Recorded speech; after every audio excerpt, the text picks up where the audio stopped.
Hello, can you guys hear me okay? We're going to get started here now. Thank you so much for coming on out. My name is Tanner, by the way. Me and Ryan host the real estate meetup. He's not here, he's skiing for the next couple of days. But we are both real estate agents, investors, and house hackers ourselves. So if you guys have any questions or need help finding a specific property, we do lots of off-market marketing, so we can definitely help you out with whatever you're looking for. We do the meetup twice every single month on the first or second and fourth Thursday. So keep coming out, keep networking with tons of people, because you never know where you're going to find your next deal or your next investment partner. Today we're going to have Dan Huffman give a talk about Section 121 and what all that entails and some cool, interesting facts about it that you should be aware of. So give it up for Dan. You really don't need to give it up at all. This is about the IRS, so this will be boring at best. Am I okay if I stand over here? Is this good? Okay. All right. So what we're going to talk about is leveraging your primary residence as an investment.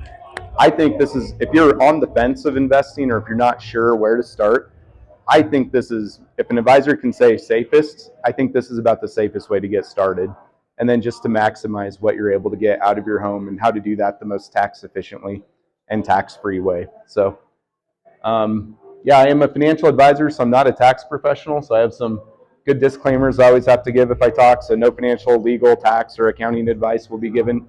But I like to share education and stuff that as I learn, I'm more than happy to share it with other people. So if you have any questions, let me know. Also, I do prefer if there's a question about something on a slide, even if it pertains to you, I like to go through questions as we go, because often if you have a question, someone else probably has the same question, and so I feel like we may as well address it before we forget about it at the end. So this is what we'll cover. A bunch of good reading for you if you can't sleep tonight.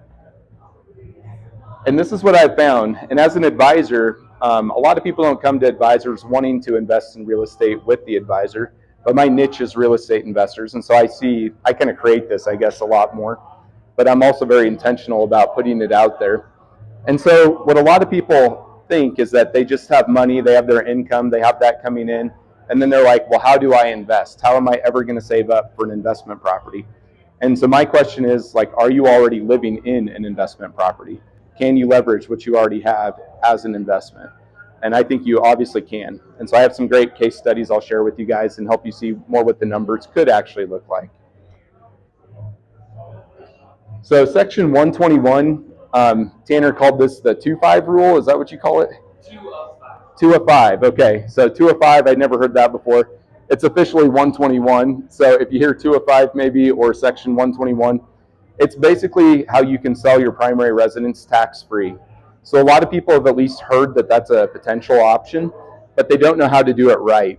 And I've had 2 people, one of them I was able to help, one I was not able to help, actually who almost made the mistake of missing this and having their gain be taxable. So I'll kind of talk more about that. But it's a very, very specific code, I guess. You know, the IRS is very black and white, and then it's terribly hard to understand what they're actually trying to convey. But basically, if you own a house and live in it for 2 full years, then you're able to sell that house tax-free. If you're married filing jointly, you can get up to $500K of gains tax-free from that sale. And if you're single, you get half that, so $250. So this can be a really amazing opportunity, especially here in Colorado Springs, if you've owned a house for the past few years. You know, anyone who bought before 2020 for sure in this city is doing really well. And so what I like to help people focus on is what I call the opportunity cost of not capturing that gain. So you can leave the equity in your house, but then you can't invest, or is there a way to maybe do both? And I think there is. So key words here, you owned and used the house as your main home. That's going to be repetitive here, so definitely you'll remember that. There's just a couple limitations, and then there's some partial exclusions and exclusions for the military that we'll cover as well. Just by show of hands, how many people are military? All right, 4. Maybe we'll have a side conversation. No, I'm kidding. This is good for real estate agents to know too. So I think it'd be really good stuff that you can talk to clients, or if you're an investor, if you want to partner with someone, maybe you can help them know this exists. So I put this slide up here. You want to think this is self-explanatory, but but I've seen too many people on Facebook trying to commit tax fraud on this. So if you're flipping a house and you think you can move into it for like a month or two while you renovate it and then sell it tax-free, you can't, okay? So it has to be your actual main home. You have to do all these things that a normal, reasonable person would do at a main home or a primary residence if you want to apply for this. And again, you have to live in it for 2 years. So that takes flips out of this immediately, okay? So again, a little bit more potential, I guess, application here. If people have a vacation home or an Airbnb or something, you cannot sell that tax-free even if you stay there, even if you've owned it for over a couple of years.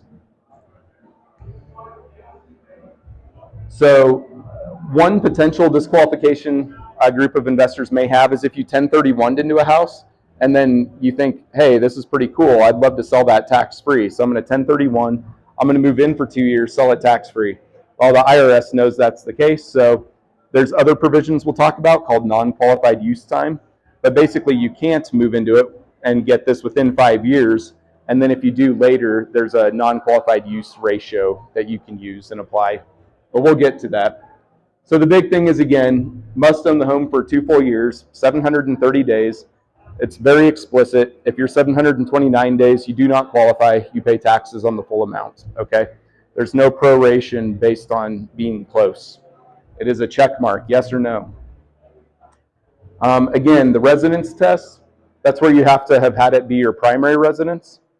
The best strategy is that you buy a house, move in, and the first 2 years that you own it, it's your primary residence.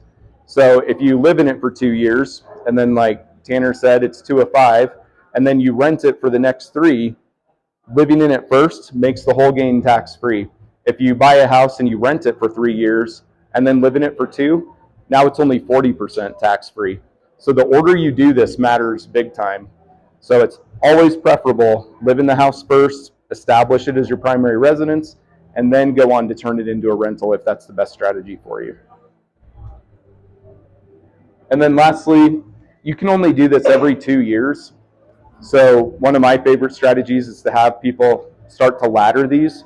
So if you buy a house in 2020, move out at the end of 2021, we'll say, or January 1st, 2022, and then you rent it out, and in the meantime, you bought another house. In, let's say, 2024, at the end of 2024, you could be selling house number 1.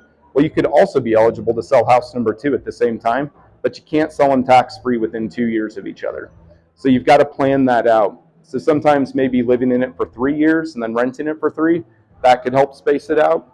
Or one of these houses might just become a rental. But we'll talk more about that with strategy. And we'll come back to all those. So there's a whole lot of strategies, but I'd say really only 3 or 4 main ones, okay? So the main strategy that people would benefit big time from Section 121 is what they call a live-in flip. And is anyone familiar with Mindy Jensen and Carl Jensen? So Bigger Pockets, and then Carl has a blog, 1500 Days to Freedom, I think.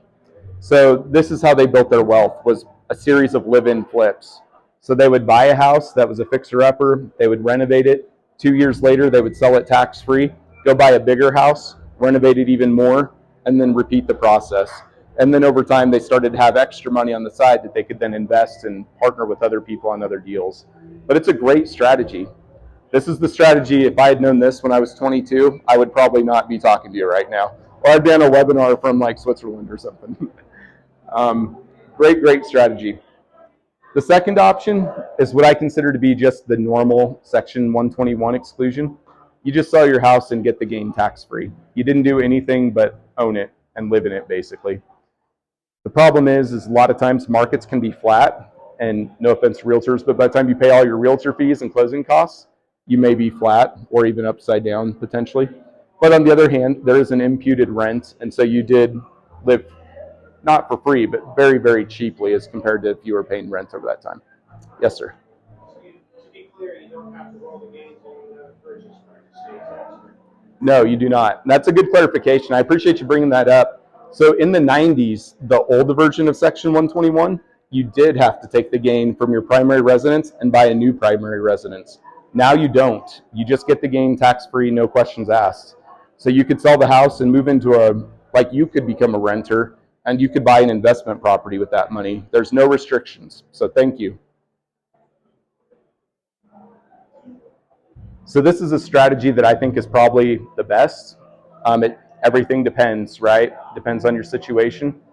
But with that 205 provision, what it really is saying is that if you want to sell the house tax-free, you have to have lived in it 2 out of the past 5 years on the day of sale. So if they look back 5 years and you lived in it for days 1 through 730, and then you rented it from days 730 through, I'm not going to do the math, like 1,000, whatever it is, right? But you sell it before that 3-year mark, you still get the entire gain tax-free. So we're going to focus on this a bunch, because what that means is you now get 3 years worth of rental income, tax advantaged, like long-term tax rental properties are. And then you could also, or if you short-term rental or midterm, whatever it is, but there's a lot of tax advantages to how you get that rental income. And then you still get 3 years worth of appreciation tax-free while you were doing the same thing in another property, hitting that 2-year mark, right?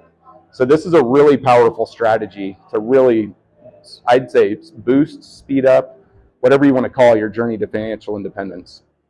So we'll talk a lot more about this one. And I'll come back to depreciation recapture. So this is a potential option, and I think I was talking to someone earlier here about this. But let's say you lived in the house for 2 years, you rented it for 3, and then God forbid you listed on the market and it didn't sell in time, and now you're over 5 years. Well, you can no longer sell it tax-free because you went over that 5-year mark, okay? But let's say it's renting really well, you just want to keep renting it. So let's say you rent it for another 5 years. So now you've owned the house a total of 10 years, but you lived in it for the first 2. You can move back into that house if you want to for 2 more years. You reestablish it as your primary residence for 2 years, and then you can sell it on a prorated basis. And I have an example to cover that.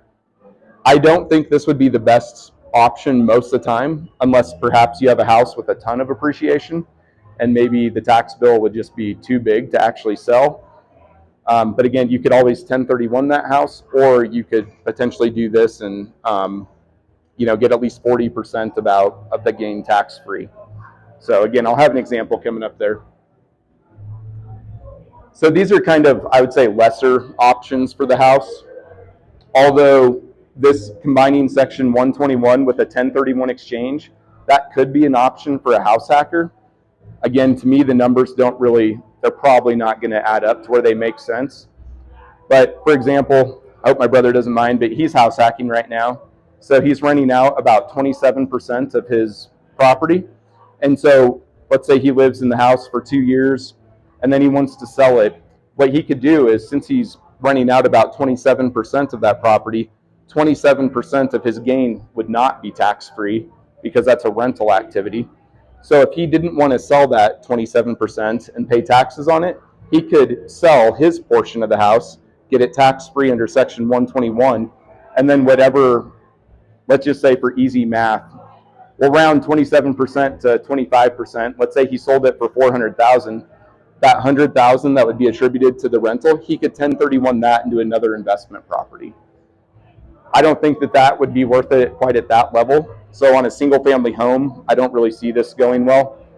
On a small multifamily, I probably also wouldn't see that being worth the trouble. I would probably just go ahead and sell it, or just let it go into be a true investment property at that point, long-term rental. You guys can sit down if you want. You can walk through. Sure? Okay. All right. Protect that door. Okay. And then I'd say the last option is just kind of maybe a lazy option, but it can make a ton of sense too. If you have a property that's really cash flowing like crazy, you could just forego section 121 and let the house become a pure rental. Even if you lose the ability to sell tax-free, you'd still in the future be able to 1031 this property, or you could just pay long-term capital gains, and neither one of those is a bad option. But if I can get anything tax-free, I always like to try to get tax-free. And then the game with taxes is to move up in basis every time you buy. And that way when you go to sell, you have a smaller total gain on it. And so if you can ever lock in tax-free gains, whether it's in stocks by doing tax loss harvesting or tax gains harvesting, or real estate by doing this, I have a really hard time turning down a tax-free gain where you lock in your gain and move your basis higher. So just a thought to keep in mind. So we'll have a few slides here where we go through some of these specific properties or strategies. So again, the live-in flip, I kind of already explained this. I think it's pretty straightforward, right? The big benefit, and what I always tell like my realtor friends and what I tell my clients, is I build them a buy box so they kind of know what price range they're looking at. Maybe kind of like you guys do with Renjoy, you know, you're looking for a house that could work with multiple units or is zoned for R2, but there's only one property on it, or maybe there's a walkout basement or something.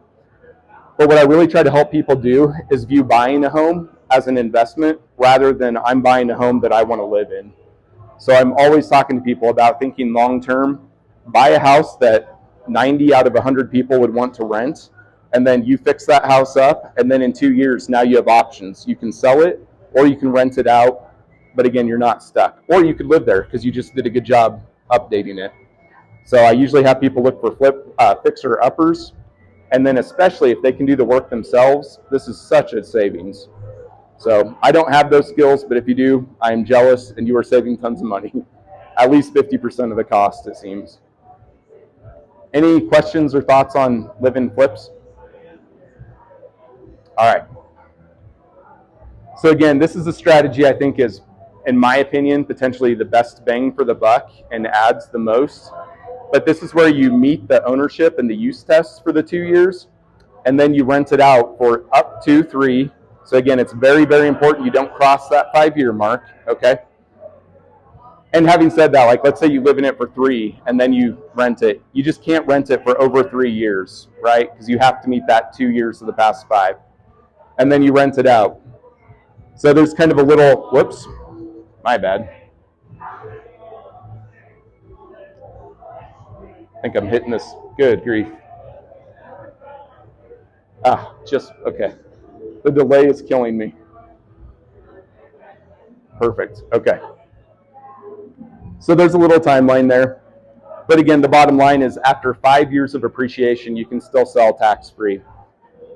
Now, depreciation recapture tax. So whenever you have a rental property, you have to depreciate that property.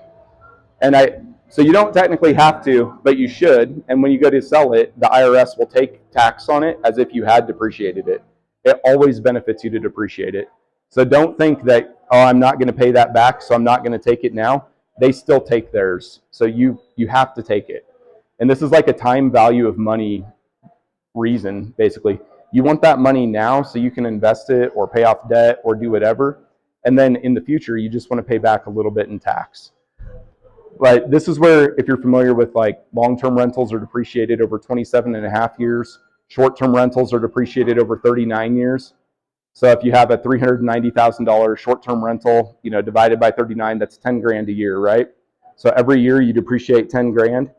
So if you owned this property for 3 years, you'd have depreciated 30,000. So you would pay income tax on that 30,000 at whatever income tax bracket you're at. So that's where we try to do other things to make the income go down. And maybe you're in like the 10 or 12%, probably the 12% tax bracket. And so maybe you'd pay only $3,600 of tax on that 30,000. So there's always a way to kind of, I don't want to say game the system, but you're definitely working the system to your favor legally and strategically. But yeah, that's where depreciation tax comes in. And just so you know too, if you're house hacking and you're renting out rooms, you should be depreciating part of your house on that. So even if you live in it and you sell it in 2 years, there's still a small part of depreciation recapture that you should be taking along the way that then you'll have to pay taxes on the way back, on the way out. So this is a quick few case studies I put together here. This is a real house that one of my clients is doing this with now. But they bought this about 3 years ago, and it's gone up pretty well in value for being a pretty small house. And when we started working together, we were talking about, they felt like they're behind on retirement. I'm 40. This was a classmate of mine from high school, so we're same age, right? And he is like, man, I didn't start, saving and investing soon enough for retirement. So as I talked to them about real estate, they became more open to doing some crazy things, but they had no idea this was an option. So this was pretty fun to work with them. So what we decided to do is, since they outgrew this house, we decided to have them buy a new house. So they did all the right stuff. We built a buy box. They found a house that fit their family. It was actually Airbnb that was getting sold. So we knew it had a proven track record on Airbnb. So I'm thinking in 2 to 3 years, they could probably turn that back into an Airbnb or a nicer long-term rental. And now they're going to rent this house out. So I always start with the option to sell the house immediately. To me, it's like the null hypothesis. It is what it is. That's the default decision. And then we have to prove if there's a better option, right?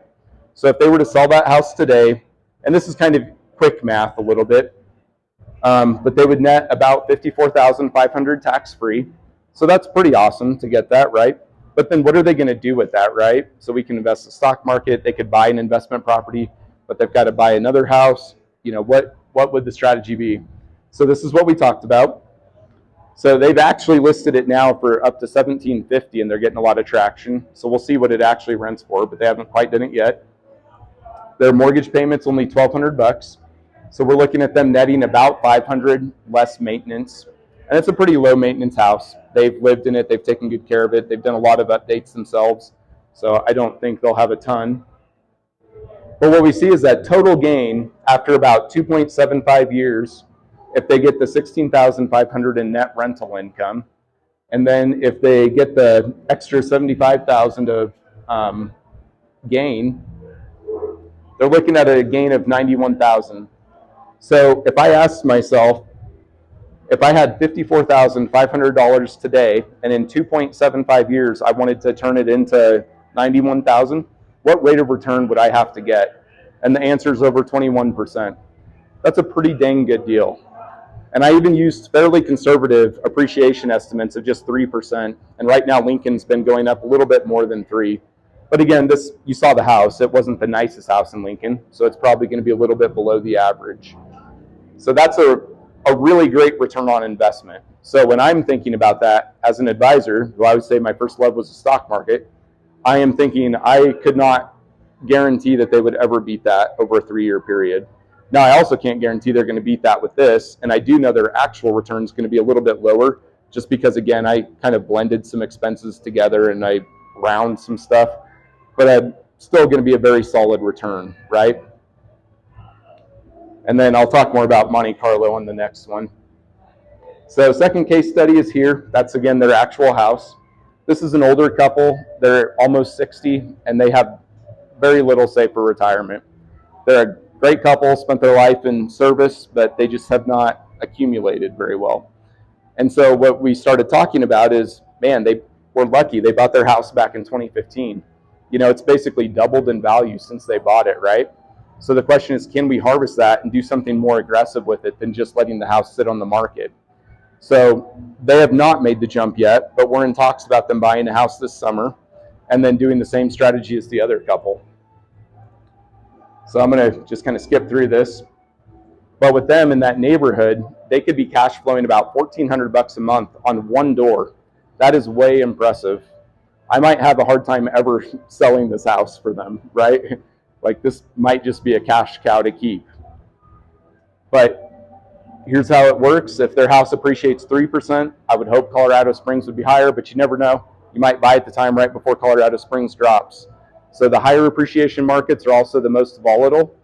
I was talking with some people back there about Ohio. I like Ohio because it's like this, and over time it slowly goes up. Colorado Springs is a little bit more like this, right? So if you buy at a peak or on a way up or down, you kind of don't know where the knife is going to fall or how low it's going to go. But they're looking at a total gain if they rent their house out for 2.75 years of about $320. When we do retirement planning, like, that's life-changing money, okay? That's significant. And if you're familiar with like the 4% safe withdrawal rate or any type of retirement withdrawal rates, like, that's a massive impact on that number. And so their internal rate of return, which if you want to think of an IRR as a compounded rate of return, kind of like an interest rate or any compounded return, but their IRR is quite a bit lower, but it's because their property has way more appreciation than the other couple's property.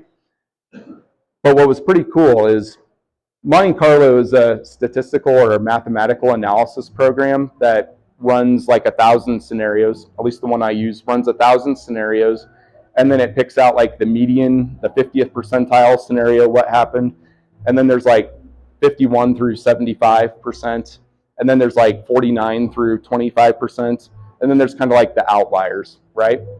But what it does is it's like if we used historical returns from like the last 130 years of American stock and real estate and like all these different markets, and they get random scenario, a random 1,000 set of returns on those, what are their odds of not running out of money by the time they die at 95? And so for most people, I keep like their life expectancy at 95 just to be a bit conservative. But what was cool is they went from a 63% chance of running out of money to, if they just turned this house into a rental, buy another house and just hold it, it jumped up over 10%, so about 13% to 76%. And then what I was showing them, if we did this just one more time after that, now you have 2 rentals, even if you sell each and get the tax-free gain, or if you just let them ride and you turn them into rentals, their odds of success of not running out of money drastically increase. So this is like a real life-changing move for this couple. Now, if we could all own a house with $1,400 of cash flow, that'd be amazing, right? But there are people in Colorado Springs who are in this situation, so maybe it's you. I don't know.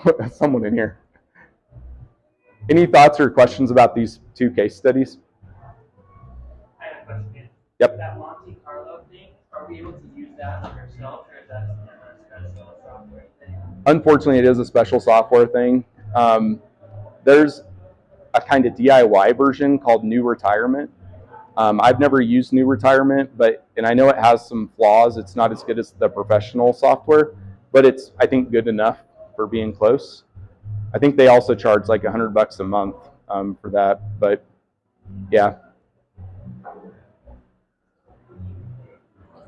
And just to be honest, I don't get caught up on Monte Carlo too much, but I think it is a good indicator, and I think if it makes big jumps positive, to me that just confirms it's probably a good idea to explore this further and look at it. So this is a sad case study. This was another friend of mine from Texas from back in the day, and he and his spouse were looking to sell a house, and he had been asking me some financial questions, and so I was talking with him about it. And then when I found out they're going to sell their house, and I found out when they actually bought it, I was like, oh no, don't sell the house just yet, because they also had a lot of appreciation. I was like, just wait like 2 more months and then sell it. And he was like, nope, I'm going to sell it now. So what you see here is, instead of a nice large return, that's their tax bill. If they had waited just 2.5 more months, I could have saved them $5,200. Like, that's the cost of not knowing this stuff. I'd say that's the cost of ignorance, but that's like willful ignorance. That's the more painful kind, right? Well, I don't even know what he netted, but when I was doing his tax projections, he paid $52.43 in taxes that he didn't have to. What did he net? Well, he netted. Sorry, say again.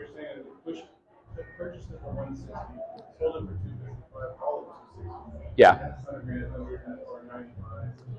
Yeah, and I kind of adjusted his basis up a bit because they put about $40,000. They were basically doing a live-in flip, and he still didn't do it.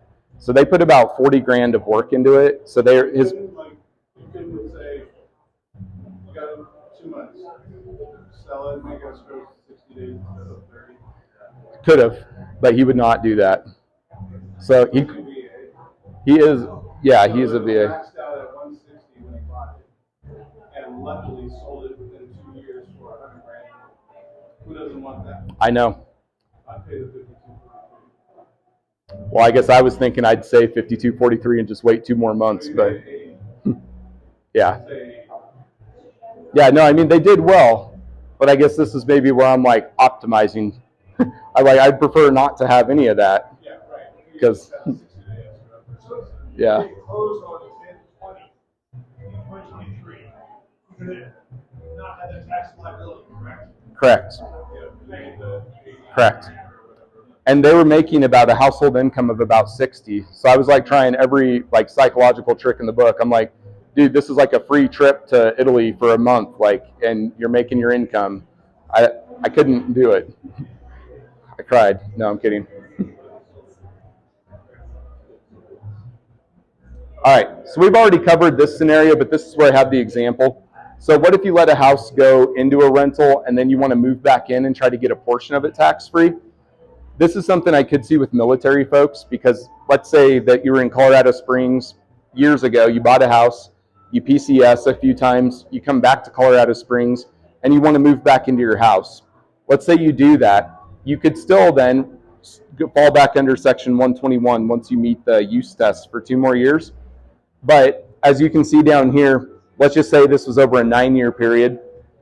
You would have rented the house for 5 out of 9 years. So instead of getting 100% tax-free, you would get 4/9, so the opposite of the 5/9. However you want to look at it, 5/9 would be not tax-free, it'd be taxable, and 4/9 of your gain would be tax-free. So still a benefit to doing that, but I don't really know anyone who wants to move into one of their old houses after it's been a rental for so long, unless maybe it was a nice house they bought here and then they moved around, came back. So I can see this playing out, but it's not terribly common. Again, kind of covered this already. Again, on a small property, I'm just going to pay depreciation recapture tax. I don't want to mess with a 1031. And I also think the expense of a 1031 probably is going to greatly negate any tax benefit you get from 1031ing it. Any of your scenarios, you have them hold them. No, what do you mean? So I can't hear you. House, right? You mean like seller financing? Yeah. Oh, okay. Yeah, so one of those I skipped it, but it was an installment sale. So basically a seller finance deal. Yep. I don't know if I would do that. I want all my money now. So unless I'm getting an insane rate of return, I want it now.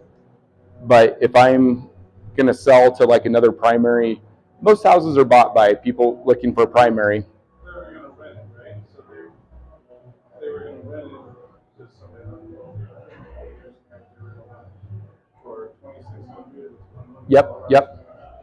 And so they, instead of renting it, sell it to somebody, and then so it's still creating income. And they wouldn't have to worry. They can still go this way and not worry about rent it. But my thought is the interest rate that they're going to sell it for is probably very close to market rates. Yeah. It might be a touch higher. To me, that's not high enough to hold for that amount of time. So I'd rather sell it all, get the money now, redeploy it in something else, higher return. Yeah, exactly. So a big question is, which strategy? I think it just depends on what you want to do, maybe what type of property you bought. I think the big thing that this comes back to, though, is that when you go to buy a house, buy with the end in mind. So always keep that exit strategy up front and let that kind of drive your decision. Again, that older couple, they were like, oh, I don't know if we want to buy another house. We want this like really nice house, but a smaller one, but like a really nice house since it's just going to be the two of us. And I was like, look for another 4-bed, 3-bath house because that's what everyone else wants. Just do that for 2 more years and then buy your nicer house. Get the one that's easier to maintain, all that type of stuff. So again, build a buy box, buy it as an investment, not as a primary. Live in it, make it your primary, then turn it into an investment and let it speed up, I think, your retirement or journey to financial independence. So just know there's a lot of exceptions to everything. I'm going to just kind of skip through this. I've also emailed Ryan a PDF of these slides, so you guys can send these out so people don't take notes. But there's exceptions to everything, okay? Just know health is a big one. The employment one, the only thing I'll point out is that, like, say someone here works in Denver, and let's just say it's a 50-mile trip. That means if they were to get a job in Pueblo, they couldn't move to Pueblo, sell their house, and get a prorated amount tax-free, because since their job was already in Denver, and it's 50 miles, they'd have to add 50 miles. Their trip would have to be 100 miles one way now. And so typically change of employment's a pretty easy way to get out of this early and get a prorated amount tax-free. And there's like a ratio that goes into it with the number of months you lived in it versus the number of months you needed. But just be aware of that with employment. So military does get a special up to 10-year extension. They actually call it a period of, dang, I'm blanking on it. But anyway, let's say that you are military, you own a house here, you're here for 3 years, and then you get PCS. You can rent out the house here for 10 years as long as you keep getting PCS and you're on official orders, and then they could still sell it after 10 years. So they would have owned it a total of 13 years. They can still sell it tax-free after 13 years. So that's a massive benefit for military. The limitation is that you can only do that with one house at a time.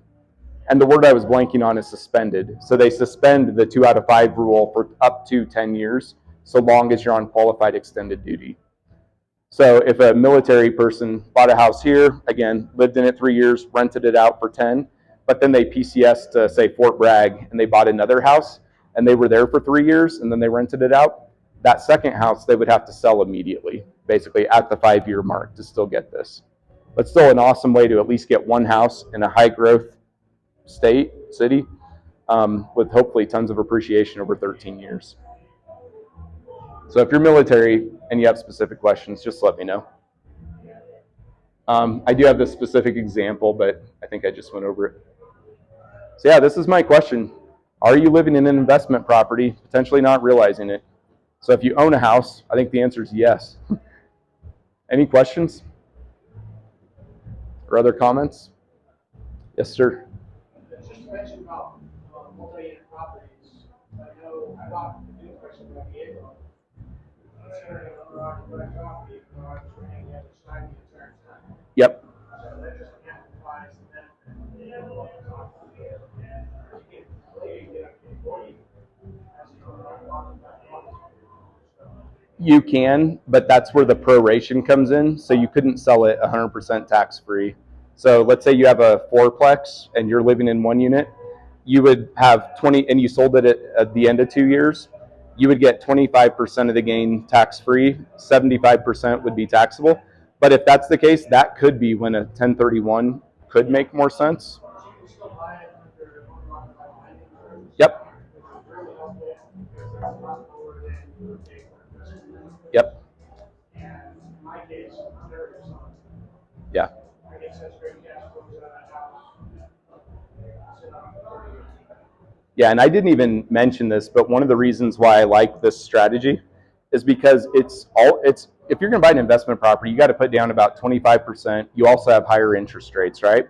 But if you get in the habit of buying primary residences or like 2 to 4 unit properties, and you kind of stack those up, as long as it's your primary residence, you always get more preferential down payments and then more preferential lending terms.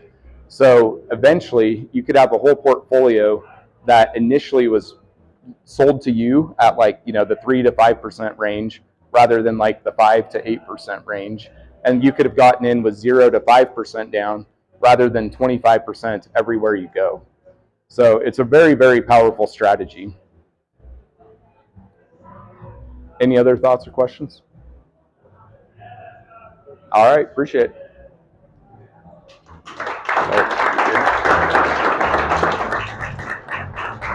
Awesome. Thank you so much, guys, for coming out, and thank you, Dan, for giving us a lot of good information. I think definitely utilizing the 2 of 5 rule for growing your portfolio, or even if you don't want to be like some huge investor with a ton of rentals, it'll be a very good way to kind of get started in real estate and utilize those tax loopholes to make a good gain. So we missed last week because of the snowstorm that was going on. So we're going to rebook who was speaking then. I forget who it was, but he's really cool, I promise you. And we'll be back probably second week of May with some more guest speakers. So keep coming out, keep coming to network, and thank you. Have a good night.